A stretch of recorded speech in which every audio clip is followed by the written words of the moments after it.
conference will last up to an hour, and you will have an opportunity to ask questions. I will now open the floor up to Mr. Gary Cluett, the Member of Legislative Council for the Isle of Man. Thank you. Good afternoon. Welcome to this initial findings of our International Election Observation Mission. This election observation is being organised by the British Islands and Mediterranean region of the Commonwealth Parliamentary Association, known as CPA BIMR. My name is Gary Cluett. I'm head of the mission. I'm from the Isle of Man, an island in the Irish Sea, where I'm a member of the Legislative Council, which is our upper house. A reminder that our mission is impartial. We do not have any vested interest in the winner of this general election. Rather, we are interested in the process. We've engaged with all political parties and independent candidates in this election. We act independently, we make our own observations, and come to our own conclusions. We're not acting for any other government or body. We are an international mission with members drawn from different parliaments and countries. And on that note, I'd like to introduce my fellow observers who are joining me on this panel. Minister Leslie Bruzon, a Member of Parliament from Gibraltar, Deputy Chris Blin, a member of the States of Guernsey, Stefan Schvedt, who's our mission's legal and political election analyst, and Craig Whitaker, who is the mission's campaign and electoral analyst, and Eleanor Souch is from the Commonwealth Parliamentary Association, and with colleagues from the CPA has been organising this mission.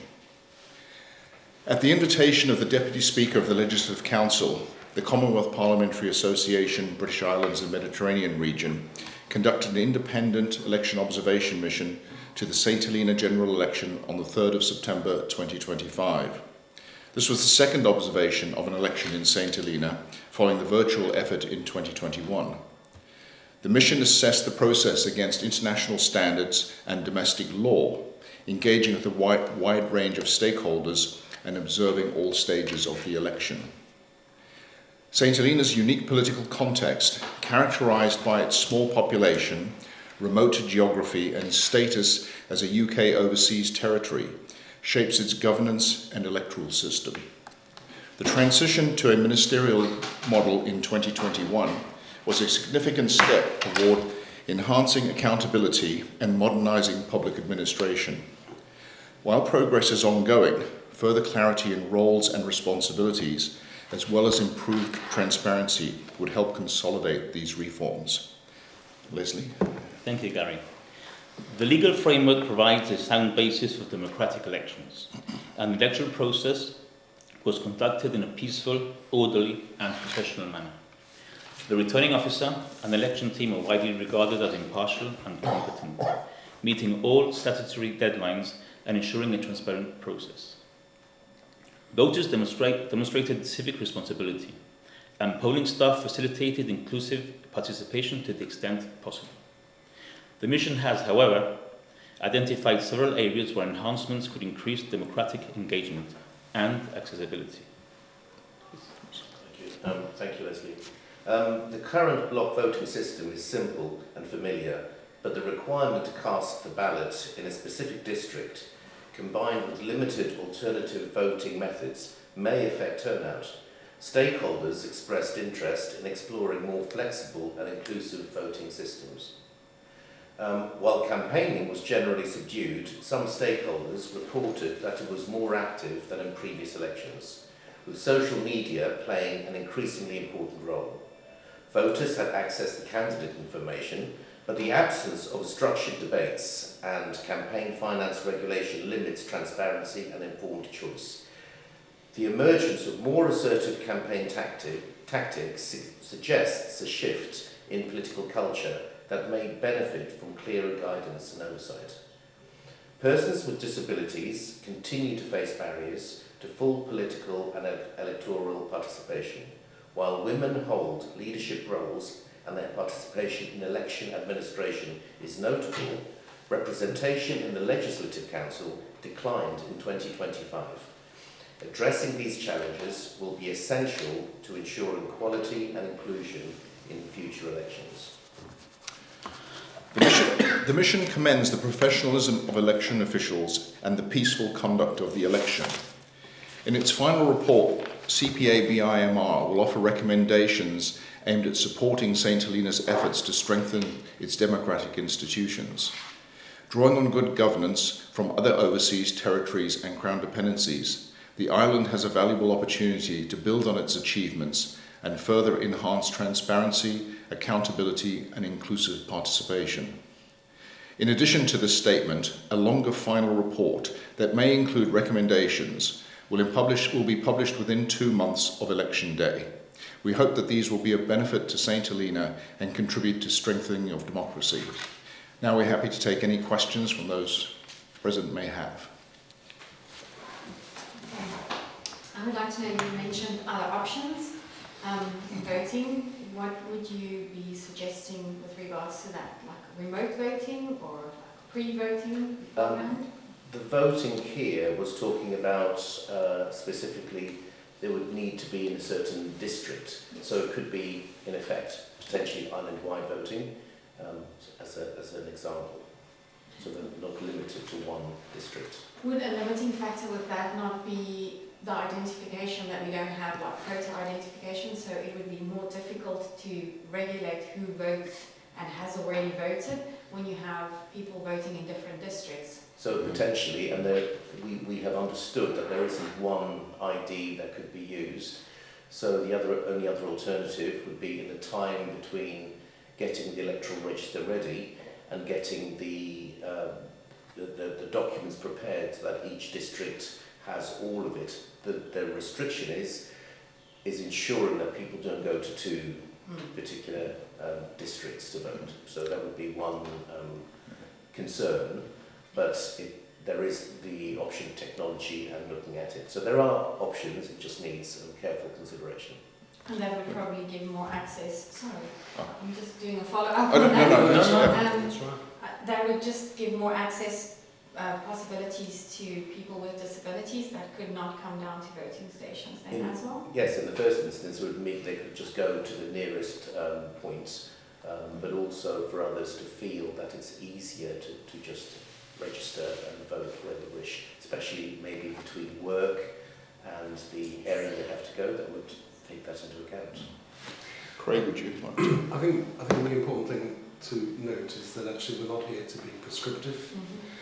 That's down to the people of St. Helena to decide, but there are several different options and models around not just the world, but particularly in small jurisdictions that you guys can look at and work on to see which model best suits St. Helena. Stefan? I think everything was said. I mean, just to maybe emphasize that a change would potentially necessitate other changes. So as you pointed out, one of the issues would be identity of the voters. It's a very open system now, does not have a voter ID requirement. One would perhaps to introduce a consideration of that if one were to open the districts, to open the system to voting in any district. That would be one. There is also the question of cross-checking the list, ensuring that there is no multiple voting taking place. That would potentially necessitate a move to a more electronic system, which presents some problems, although there are modern solutions that can deal with that. I think it's something to take up into consideration. And you have asked about alternative methods of voting. We are not here, and especially not yet, ready to make any recommendations. It's unlikely that we would make specific recommendations, but there are, of course, other models to consider. Mobile voting, so having a polling team with a mobile ballot box visiting voters who have made a request for mobile facility. There is, of course, postal voting, which is something used in the UK and many other jurisdictions to give it a consideration. Of course, the local context matters, the availability of postal services. Internet voting and also early voting, so being able to cast your ballot perhaps ahead of election day, are some of the possibilities that we may reflect on in our final report more thoroughly. Anyone else here wants to ask any questions, or shall I just continue? I would just like to know, the previous time when you had the press conference, I asked about what was your assessment on previous recommendations and whether any of those had been implemented, and then you said, well, you've only been here a short time, we'll see when we further assess the process. So have you seen that there was any things that was recommended that was taken up and that has been implemented there in this round? So there was one, if I may, there was one legislative change, an important change, and that is provisions to welcome international observers, to welcome election observers to polling stations. Up to 2 election observers per polling stations may be present, and that is something that has been introduced into the regulations. So that's a very positive step, and of course facilitated our observation in person this time around. So we welcome that. I think we were also heartened to see that the discussions on the recommendations have been taken up. So there have been working groups created at the Legislative Council to reflect and consider, assess the possibilities for introducing further changes. And we were very positively, not surprised, but positively taken by the fact that these discussions are ongoing on the number of recommendations, and they seem to continue, and we hope they will continue in this legislative period.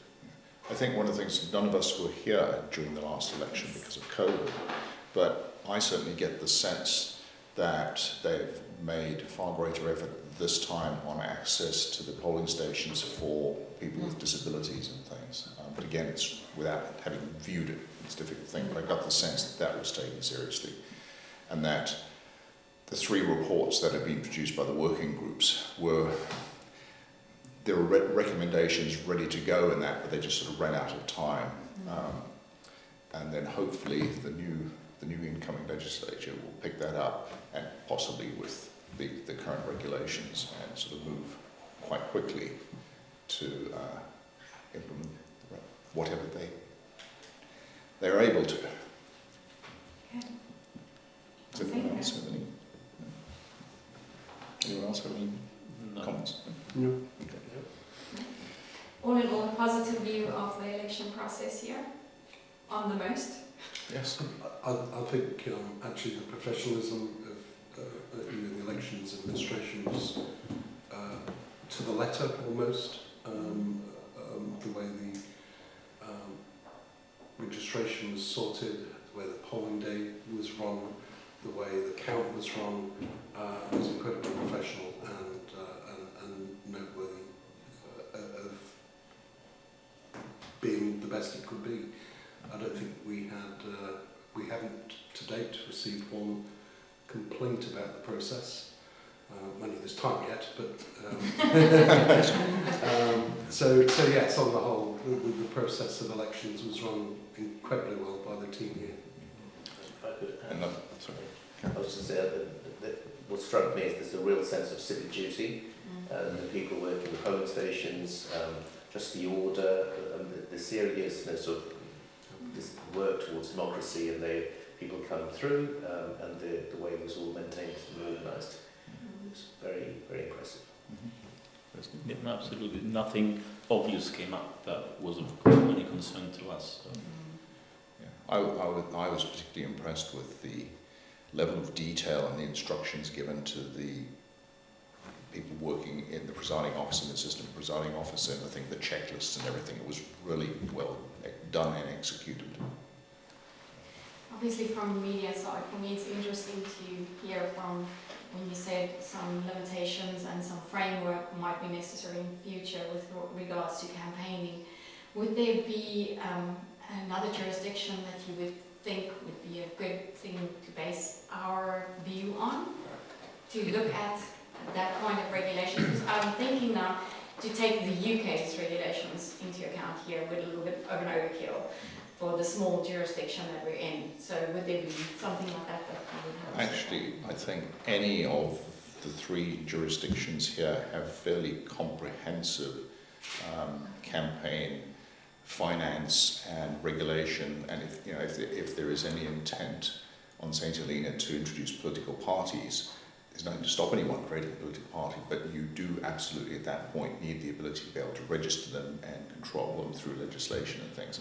So there are models from a lot of the small jurisdictions that can be used to take a look at what things, and it's something, for all of us, I think it's an ongoing, we keep changing our things and tightening the rules after every election. It's never a done deal type thing. Stefan? Yeah, just come in, perhaps rather than basing it on a specific jurisdiction or looking for models, I think it's also very important to remember the context and sort of the contextual conditions. And I think those are really critical. And in that sense, I think what would make what would be beneficial is to look at the standards, the international standards. There are really very few, but you want your campaign finance system to be transparent, to provide for equality or a level playing field among the candidates, and also provide a degree of accountability. So those are the principles you want to have in a system. And then, stemming from that, of course, there are elements like looking at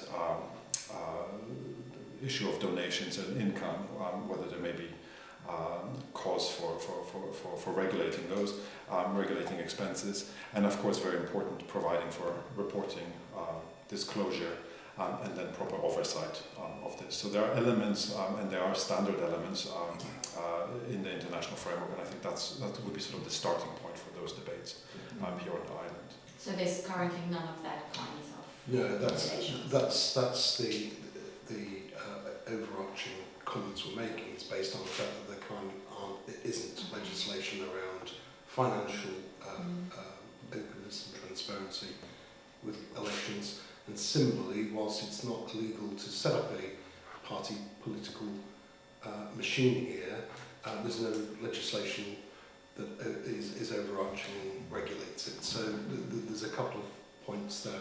And just picking up on what Stefan said about donations, one of the key things now that we're seeing in lots of jurisdictions around the world is that you're getting foreign powers and foreign influence by money, whether it's donations or what have you. And if you think, in a very small jurisdiction like Centralina, it wouldn't be too hard, and they wouldn't have to spend too much money to make a big difference in your democracy.